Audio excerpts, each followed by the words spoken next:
सांसद पप्पू यादव से जुड़ी है। पप्पू यादव को जान से मारने की धमकी दिए जाने के मामले में दिल्ली से एक शख्स को गिरफ्तार किया गया है। दिल्ली से महेश पांडे नाम का एक शख्स गिरफ्तार हुआ है। पकड़े गए आरोपी ने अपना गुनाह कबूल कर लिया है। आरोपी ने जिस मोबाइल और सिम का इस्तेमाल किया था उसे भी कब्जे में ले लिया गया है। पूर्णिया एसपी ने बताया कि महेश पांडे का किसी गिरोह से कोई लेना देना नहीं है। आरोपी महेश पांडे ने यूएई में रह रही उसकी साली के सिम से यह पूरा प्लान रचा था।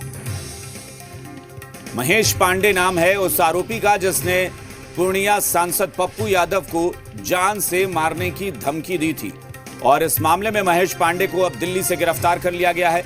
जिस मोबाइल और जिस नंबर का इस्तेमाल किया था आरोपी ने वो भी जब्त कर लिया गया है। बताया जा रहा है कि महेश पांडे जो आरोपी है इसकी साली दुबई में यूएई में रहती है और वहां से उसका जो नंबर है यूएई का उसी नंबर से महेश पांडे ने फोन करके पप्पू यादव को धमकी दी थी।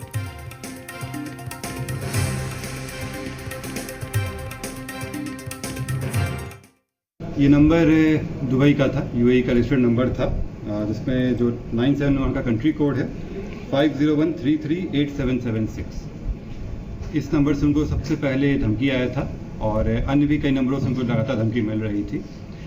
इस संबंध में जानकारी प्राप्त होते ही एक कांड दर्ज किया गया है। इसमें अनुसंधान शुरू किया गया था। ये दिल्ली के रहने वाले महेश पांडे, पिता कृष्ण कुमार पांडे, सेक्टर 4 नई दिल्ली के रहने वाले हैं। ये पूर्व में भी दिल्ली में कई जगह काम कर चुके हैं और कई माननीय लोगों से भी इनके साथ संबंध रहे हैं। इनके कईयों के लिए काम भी किए हैं। साथ ही एम्स और सेना के कैंटीन में भी ये काम कर चुके हैं, जो इनके द्वारा बताया गया है। प्रारंभिक जांच में अभी यही आया है और इस व्यक्ति को गिरफ्तार कर लिया गया है। अभी हम लोग रिपोर्ट प्रस्तुत करेंगे। और इस वक्त हमारे साथ पूर्णिया सांसद पप्पू यादव फोन लाइन पर जुड़ गए हैं। पप्पू जी, बहुत बहुत स्वागत आपका। धन्यवाद। गोवर्धन पूजा भैया, दूज मुबारक हो भैया जी। आपको भी बहुत सारी शुभकामनाएं। कितनी राहत मिली इस खबर के बाद? महेश पांडे नाम है आरोपी का, गिरफ्तार कर लिया गया है। तो सर, हम तो हमेशा इजी गोइंग राहत में ही रहते हैं और एक अपराधी की बात नहीं है ना, 10-10 अपराधी धमकी दिया है। मयंक तो मलेशिया से दिया, पोस्ट किया अमन साहू अपना पेज पर झारखंड में जी। मयंक मलेशिया में है। 4 लोग तो अलग अलग धमकी दिए, अलग अलग बात करवाते हैं, ये करते हैं। तो एक थोड़ी 10-12 लोगों तो मैंने तो एक नंबर दिया है, जारी किया है कि जो लोग धमकी दिए।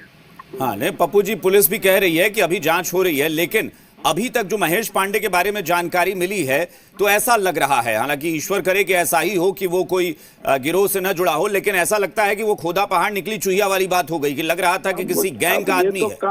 ये तो कानून का काम है। कौन है क्या है ये तो वो समझे, क्यों ऐसा करता है। ये सब चीजें देखिए जी, पकड़ाने के बाद सभी चीजें ये हो जाता है, डाइवर्सिटी हो जाती है।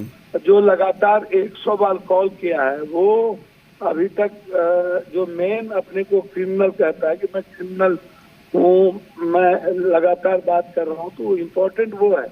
ये हो सकता है बहती गंगा में ये भी चाहता हो कि हमको धमकी दे दें, ये मुझको नहीं पता। अब इंटरनल क्या है ये तो वो जाने, ये कानून जाने। मैं बस इतना जानता हूँ कि लगातार कल भी ऐसे नहीं, ये नंबर जो है, ये नंबर भी तो आपने ही पुलिस को दिया होगा ना? पुलिस कह रही है कि वही नंबर। मैं तो वही कह रहा हूँ, 10 नंबर में एक नंबर ये भी है जी। एक नंबर 10 मेन तो जो धमकी दिया पहले, जो सबसे पहले धमकी दिया वो तो लगातार धमकी देते रहे, लगातार धमकी देते रहे जी। तो वो तो स्थिति बहुत विचित्र थी उसकी जी। लेकिन क्या अभी आपको क्या लग रहा है, अपनी सुरक्षा को लेकर जो आप चिंता जता रहे थे, आप सरकार से अपील कर रहे थे कि सुरक्षा बढ़ाई जाए, क्या अब उसमें राहत, आपको सुकून मिला है कि हाँ कुछ ऐसा नहीं है? मैं सुकून में ही रहता हूँ। रात हमेशा 24 घंटा काम कर रहा हूँ। अभी भी मैं एक मेला का उद्घाटन करके निकला हूँ, दूसरा जा रहा हूँ, तीसरा जा रहा हूँ, चौथा जा रहा हूँ और यहाँ से जमशेदपुर जाऊंगा जी। कल मेरी जमशेदपुर में सभा है कल्पना जी के साथ जी। बाना गुप्ता जी के यहाँ है, अजय जी के यहाँ है। मैं तो 24 घंटा वर्किंग हूँ, मुझे क्या फर्क पड़ता है इन सब चीजों से जी। नहीं, लेकिन देश कमजोर नहीं होना चाहिए। संविधान कमजोर नहीं होना चाहिए। जी बिल्कुल नहीं होना चाहिए, लेकिन पप्पू जी कहते हैं ना कि कई बार आपको अपना हौसला मजबूत रखना पड़ता है, तो अब क्या आप इन लोगों को कोई मैसेज देना चाहेंगे? ये जो लोग मुझे दुनिया में किसी चीज से डर नहीं है, सच्चाई के साथ मैं अपनी बात रखता हूँ। सरकार को हमेशा जो मेरा दायित्व है मैं उसको जगाता रहता हूँ, और आगे भी जब कोई इस तरह की घटना होगी तो सरकार को जरूर। अच्छा, एक और, चूंकि ये बिश्नोई गैंग का बार बार जिक्र हो रहा था कि उसका आदमी हो सकता है, लेकिन पुलिस कह रही है कि नहीं, ऐसा नहीं है, उससे कोई इसका कनेक्शन नहीं फिलहाल मिल रहा है। भैया ये तो पुलिस जाने, वो जाने क्या कनेक्शन क्या नहीं कनेक्शन। नहीं, मतलब आपको जो कि आशंका थी वो तो बिश्नोई गैंग की ही थी कि बिश्नोई गैंग वाले ऐसा कर रहे हैं। कोई आशंका नहीं थी, मैंने धमकी जो दिया वो धमकी में जो टेप है वो मैंने भेजी। जी अच्छा, जो बात होती थी बोल रहे हैं वो मैंने भेजा। अच्छा पप्पू जी, जब आपकी बात होती थी, जो लोग फोन करते थे, क्या लगता था कि वो आवाज एक ही थी, या आपको अभी भी लगता है कि नहीं अलग अलग लोग थे वो? नहीं, नंबर अलग थे, आवाज अलग थे, लोग अलग थे। अब मलेशिया से नंबर है,